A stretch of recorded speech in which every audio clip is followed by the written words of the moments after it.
Hi everyone, अभिषेक classes GTS YouTube channel आप देख रहे हो। भारतीय डाक विभाग संबंधित सभी न्यू इन्फॉर्मेशन पाने के लिए आप इस चैनल को सब्सक्राइब जरूर करें। आज मैं बात करने वाला हूँ हाल ही में जो डाक विभाग की मीटिंग हुई है। आप सबको बता दूं कि इस मीटिंग में कौन कौन से वो मुद्दे थे जिन पर चर्चा हुई है। तो जीडीएस ग्रामीण डाक सेवक के लिए बेहतरीन और न्यू अपडेट है, उन सभी के लिए खुशखबरी है। काफ़ी लंबे टाइम से जो इंतजार कर रहे थे, जिन मांगों को लेकर बार बार परेशान थे, उन मांगों को लेकर के इस मीटिंग में चर्चा हुई है। आप लोग देख सकते हो, डाक विभाग, डाक भवन, नई एवं पोस्टल बोर्ड के साथ, ठीक है, यहाँ पर के साथ भारतीय डाक कर्मचारी महासंघ की हाल ही में मीटिंग हुई है, जिसमें जीडीएस के विभिन्न मुद्दों पर चर्चा हुई है। तो कौन कौन से वो महत्वपूर्ण मुद्दे हैं जिन पर चर्चा हुई है। पहला है कि यहाँ पर 8वें वेतन आयोग में शामिल करने हेतु विभाग भी अनुशंसा करेगा। तो जैसे कि आप सबको पता होगा, भारत देश के अंदर सभी सरकारी कर्मचारियों के वेतन में वृद्धि होने वाली है। 1 जनवरी 2026 से 8वां वेतन आयोग लागू होने वाला है। तो इसमें एक महत्वपूर्ण पहलू ये भी है, क्या जीडीएस को 8वें वेतन आयोग का लाभ मिलेगा। तो इसमें इस मीटिंग में ये बात हुई है कि अब डाक विभाग भी इसको आगे संज्ञान में लेगा और आगे फॉरवर्ड करेगा। डाक विभाग खुद भी कहेगा कि एक हमारे ग्रामीण डाक सेवक जीडीएस कर्मचारियों को 8वें वेतन आयोग में शामिल किया जाए, उनके वेतन में वृद्धि होगी। आप सबको पता होगा, वर्तमान में जीडीएस का जो वेतन है वो बहुत कम है, ठीक है। तो एक ये भी प्रश्न आता है, सर आप कह रहे हो कि 8वें वेतन आयोग के अनुसार जीडीएस को शामिल किया जाए, तो इससे पहले जो 7वां वेतन आयोग आया था, तो उसमें क्या जीडीएस को शामिल किया गया है? बिल्कुल साथियों, जीडीएस को शामिल किया गया है, तभी तो आज जीडीएस की इतनी सैलरी है, वरना जीडीएस की सैलरी 6-7-8 हज़ार रुपये थी, ठीक है। तो आप घबराए नहीं, 8वें वेतन आयोग में ये शामिल किया जाएगा। विभाग, डाक विभाग भी इसमें अनुशंसा करेगा। अगली है कि 1 से 5 लाख का जो ग्रुप इंश्योरेंस है, इसकी संस्तुति पुनः भारत सरकार को भेजने पर विचार किया जाएगा। तो ये ग्रुप इंश्योरेंस की सीमा को यहाँ पर आगे बढ़ाने के लिए भारत सरकार को इस पर भी विचार विमर्श के लिए भेजा जाएगा।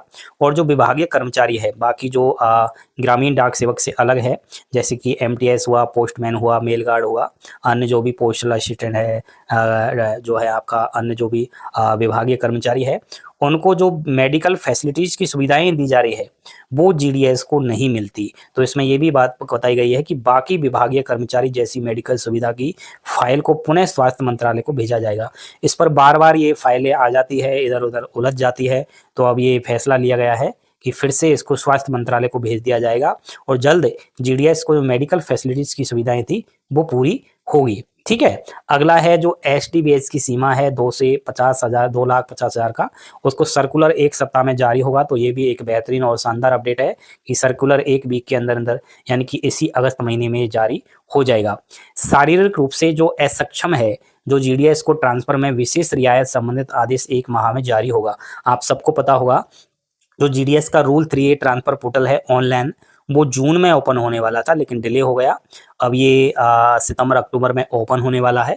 तो जो भी विकलांग भाई बहन है, जो भी जीडीएस के पद पर अभी वर्तमान में नौकरी कर रहे हैं, तो वो अपनी मनपसंद की जगह पर अपना ट्रांसफ़र लेना चाह रहे हैं, अपने घर के पास वो नौकरी करना चाह रहे हैं।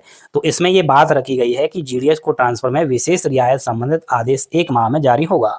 तो लगभग इससे हमें ये भी मालूम चल जाता है कि 1 माह में, यानी सितंबर का जो ये महीना है, इसमें ये आदेश जारी हुआ, तो साफ रास्ता खुल गया है कि अक्टूबर में ट्रांसफर पोर्टल ओपन होगा, ठीक है। तो जो भी विकलांग भाई बहन है वो खुशी मनाएं, आपको अलग से वरीयता दी जाएगी, आपका ट्रांसफर इस बार बड़े ही आसान तरीके से हो जाएगा, ठीक है।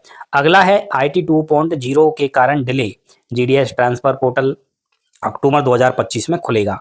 तो देख लीजिए, मैं कह भी रहा था, जो IT 2.0 रोल आउट था, इसके कारण क्या है, ये डिले हो चुका है। ट्रांसफर पोर्टल जून में ओपन होने वाला था, लेकिन अब ये 3 महीने डिले हुआ है, तो ये अक्टूबर में ओपन होगा। तो इसी के साथ ये भी एक बेहतरीन अपडेट हमें मिल जाता है कि जीडीएस की जो न्यू भर्ती है वो नवंबर में या फिर अक्टूबर में आपकी देखने को मिलेगी, लेकिन इसी साल आएगी, ठीक है। ये वैकेंसी इसी साल आपको देखने को मिलेगी, तो टेंशन करने की आवश्यकता बिल्कुल भी आपको इसमें नहीं है, ठीक है। पहले इसमें ट्रांसफर पोर्टल ओपन होता है, फिर आपकी जो वैकेंसी है फिर आती है। तो ये सारे रास्ते हमें यहाँ पर दिखाई दे गए हैं। अगला है हड़ताल में भाग लेने के कारण जो 12, 24, 36 फाइनेंशियल अपग्रेडेशन से वंचित जीडीएस को यह लाभ मिलेगा। इससे संबंधित पत्र यथाशीघ्र जारी होगा। तो साथियों, यहाँ पर हड़ताल में भाग लेने के कारण 12, 24, 36 कहीं ना कहीं जो 12, 24, 36 फाइनेंशियल ऑब्लिगेशन से वंचित जीडीएस को यह लाभ मिलेगा। तो कहीं न कहीं साथियों आप घबराएँ नहीं, इन विषयों पर चर्चा हुई है। वास्तविक रूप में मैंने अनुभव में पाया कि विभाग की मानसिक अवधारणा यह बन गई है कि वर्तमान में जीडीएस को सब कुछ दे देंगे।